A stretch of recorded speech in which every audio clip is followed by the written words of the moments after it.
दोस्तों, क्या आपको भी लगता है कि आपका जीवन बेहिसाब विपदाओं और संघर्षों से भरा हुआ है और इसलिए सत्य और धर्म की राह छोड़ सकते हैं? दोस्तों, अगर ऐसा है तो कर्ण और भगवान श्री कृष्ण के संवाद को सुने।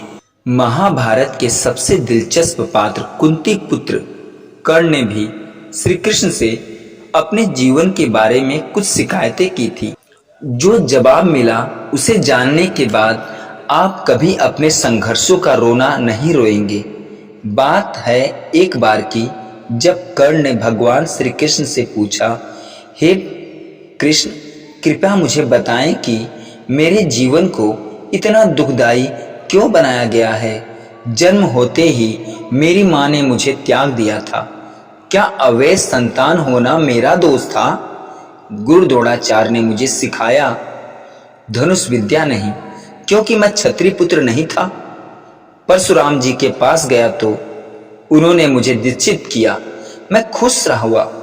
लेकिन जब मैंने उनसे शिक्षा ले ली और उनकी ही रक्षा के लिए जब उन्होंने मुझे बिच्छू के डंक की मार सहन करते देखकर जाना कि मैं ब्राह्मण नहीं, तो उन्होंने मुझे श्राप दे दिया। उन्होंने श्राप दिया कि जिस वक्त मुझे उनसे सीखी विद्या की सबसे ज्यादा जरूरत होगी, मैं उसे भूल जाऊंगा।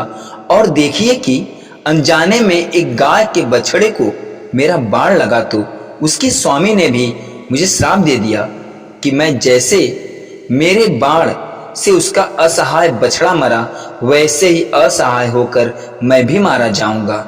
हे कृष्ण, आप तो जानते हैं कि द्रौपदी के स्वयंवर में मेरा किस कदर अपमान किया गया, मुझे सूत पुत्र कहा गया। सोचिए कि माता कुंती ने आखिर में मुझे मेरे जन्म का रहस्य बताया, लेकिन उन्होंने भी मुझसे दान में अपने बेटों के लिए अभय दान मांग लिया।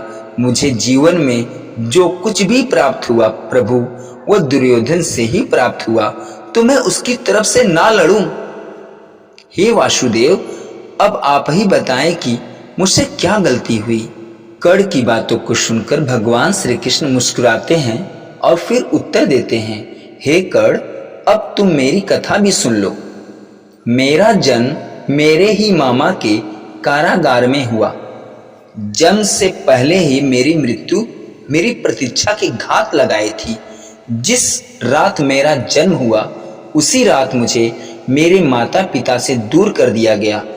कर्ण, तुम्हारा बचपन खड्ग, रथ, घोड़े, धनुष और बाण की ध्वनि सुनते हुए बीता। मुझे सुनो, मुझे गौशाला, गोबर, ग्वालों के बीच जीना पड़ा और कई प्राण घातक हमले झेलने पड़े। मेरे पास कोई सेना नहीं थी, मुझे कोई शिक्षा नहीं मिली। इतना ही नहीं कर्ण, मुझे तानों और समस्याओं के बीच जीना पड़ा। कर्ण, जब तुम्हारे गुरु तुम्हारे शौर्य और तुम्हारी शक्ति पर गर्व कर रहे थे, तब उस उम्र तक मुझे शिक्षा तक नहीं मिली थी। 16 साल का होने के बाद मुझे ऋषि संदीपनी के गुरुकुल पहुंचाया गया था। कर्ण, तुमने अपनी पसंद की कन्या से विवाह भी किया। मुझे जिस कन्या से प्रेम था वह नहीं मिली और मुझे उनसे विवाह करना पड़ा जिनकी चाहत मैं था। मेरे पूरे समाज को यमुना के किनारे से जरासंध के भय से हटना पड़ा और दूर समुद्र के किनारे बसना पड़ा। रण से पलायन के कारण मुझे रण छोड़ बुलाया गया, अपमानित किया गया। यदि दुर्योधन युद्ध जीतता है तो तुम्हें बहुत श्रेय मिलेगा कर्ण, लेकिन सोचो, धर्मराज अगर युद्ध जीतते हैं तो मुझे क्या मिलेगा? मुझे क्या मिलेगा कर्ण, मुझे क्या मिलेगा? मुझे केवल युद्ध और युद्ध से पैदा हुई समस्याओं के लिए दोषी ठहराया जाएगा, बस दोषी ठहराया जाएगा। एक बात का स्मरण रहे कर्ण, हर किसी को जिंदगी चुनौतियां देती है। हर क्षण मृत्यु की ओर बढ़ता हुआ जीवन किसी के भी साथ न्याय नहीं करता।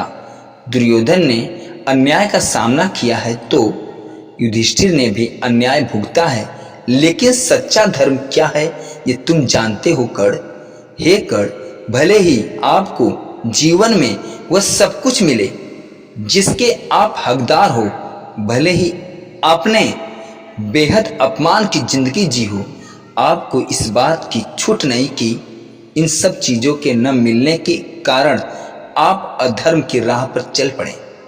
महत्व इस बात का है कि आप उस समय उस संकट का कैसे मुकाबला करते हैं। कर्ण और कृष्ण के इस खूबसूरत संवाद से यह सीख लें कि जीवन में कितनी भी चुनौतियां हों, कितनी भी समस्याएं हों, सत्य का रास्ता नहीं छोड़ना चाहिए। हर स्थिति में धर्म के पक्ष में खड़े रहना है, तभी आप सही मायनों में जीवन को सफल बना पाएंगे। दोस्तों, ये वीडियो कैसी लगी कमेंट में जरूर बताइएगा, और वीडियो अच्छी लगी हो तो भगवान कृष्ण के लिए लाइक शेयर सब्सक्राइब चैनल को जरूर करिएगा। पूरा वीडियो देखने और सुनने के लिए हमारी ओर से आपको धन्यवाद।